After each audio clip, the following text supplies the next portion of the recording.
Toutes ces questions que nos ancêtres, dans des grottes au moment de la préhistoire, se posaient en regardant les étoiles. Mais qu'est-ce qui se passe? Comment ça marche? Et toutes ces questions-là, après cette mort clinique, me sont revenues à la mémoire en me disant, mais pourquoi je suis ici? Et j'avais l'impression d'avoir compris quelque chose dans ce moment d'absence. La comédienne a depuis délaissé la télévision et le cinéma. Elle se consacre désormais à l'aide aux enfants malades. Ces transformations ne sont pas uniques aux survivants de mort imminente. On retrouve ces mêmes changements auprès de survivants de maladies graves ou chez les gens ayant survécu à des catastrophes. La grande différence entre les survivants de morts imminentes ou les autres groupes de survivants, c'est la profondeur de la transformation. Ces gens ne se sont pas seulement découverts de nouvelles vocations humanistes, ils jettent aussi un regard serein sur la mort. Gilles Bédard a fait l'expérience de l'au-delà. Durant son séjour entre les deux mondes, il a entendu la musique céleste. Ces mélodies l'ont tellement impressionné qu'il s'est consacré par la suite à une carrière musicale. De 1982 à 1997, il a été l'un des principaux artisans de la musique instrumentale contemporaine et nouvel âge au Québec et sur la scène internationale. Mais c'est surtout la découverte de la musique de Steve Roach, un musicien américain, qui va le révéler à lui-même. Au bout de 10 ans, j'ai entendu dans les albums, les nombreux albums que j'ai reçus pour l'émission, la musique de Steve Roach. L'album, c'est Structures from Silence. Et là, c'est que tout à coup, j'ai été replongé dans l'événement comme tel, et c'était ce qui avait été le plus proche de cette respiration-là. 5 ans plus tard, lorsque j'ai rencontré Steve Roach, j'ai parlé avec lui de ce que cette musique-là m'avait touché particulièrement et ce que ça me faisait vivre. Et c'est là qu'il m'a raconté qu'il avait vécu également ce même type d'expérience-là. En motocross, il était champion de motocross. Donc, ça y était arrivé, il s'est retrouvé dans la lumière et a entendu cette musique-là. Et là, ça a été le début. Dans les premiers temps, c'est plus la quête du son. Maintenant, c'est comme la quête de soi, parce que tu as retrouvé cet espace-là. Donc, c'est de cultiver. Parce que t'es au début, t'es complètement... c'est comme tu découvres, t'sais. Donc, t'as aucune piste, aucun point de repère, mais c'est tout simplement de l'exploration. C'est comme il y a quelque chose qui t'appelle. Et ça m'a amené à développer un travail.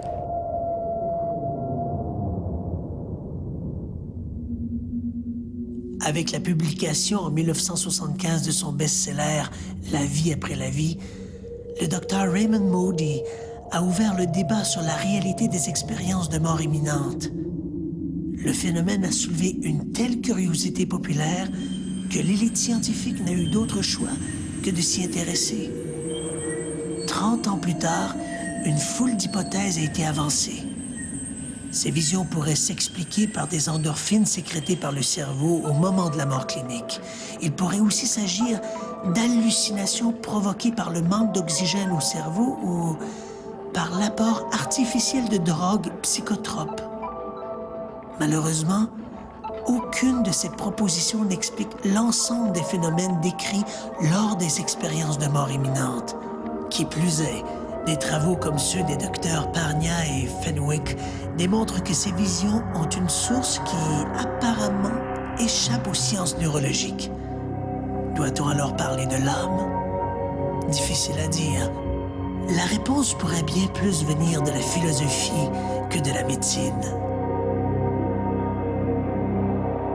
Les chercheurs dans le domaine n'essaient plus véritablement de démontrer que le NDE est réel, parce qu'il y a beaucoup d'études qui ont été faites à ce niveau-là, beaucoup de rapports un peu partout à travers le monde entier.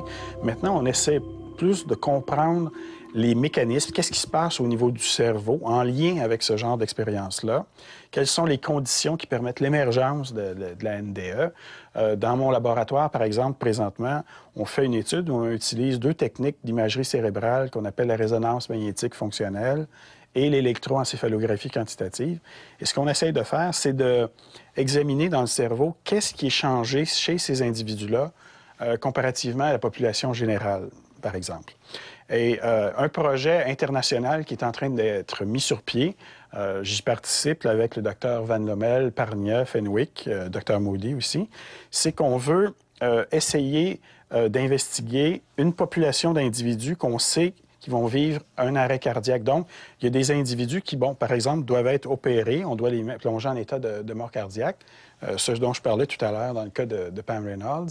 Alors, ces individus-là, on voudrait les caractériser sur le plan psychologique, avec des outils, des échelles, faire des mesures aussi au niveau biologique, par exemple au niveau du fonctionnement cérébral, même des mesures au niveau du système immunitaire, même au niveau, et aussi au niveau de l'expression de certains gènes reliés au fonctionnement du cerveau.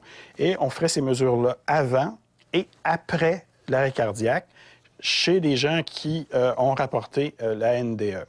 Donc ça, c'est un projet qui est en train d'être mis sur pied présentement, qui intéresse beaucoup la Fondation Fetzer aux États-Unis, qui pourrait s'investir là-dedans financièrement.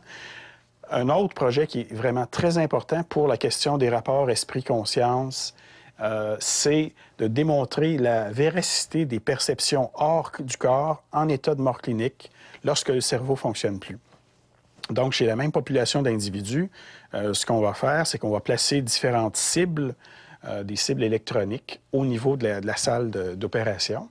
Et on va voir si les gens qui disent avoir une expérience hors du corps durant l'état de mort clinique sont capables d'aller identifier les cibles en question. Les cibles vont être des symboles, des lettres, des chiffres, par exemple. Et donc, on va essayer de vérifier cette possibilité pour démontrer que l'être humain n'est pas un robot biologique complètement réduit ou assujetti à sa biologie, mais que la conscience de l'être humain, son identité profonde, est capable de subsister à la mort physique, capable d'exister à l'extérieur du corps lorsque le cerveau ne fonctionne plus.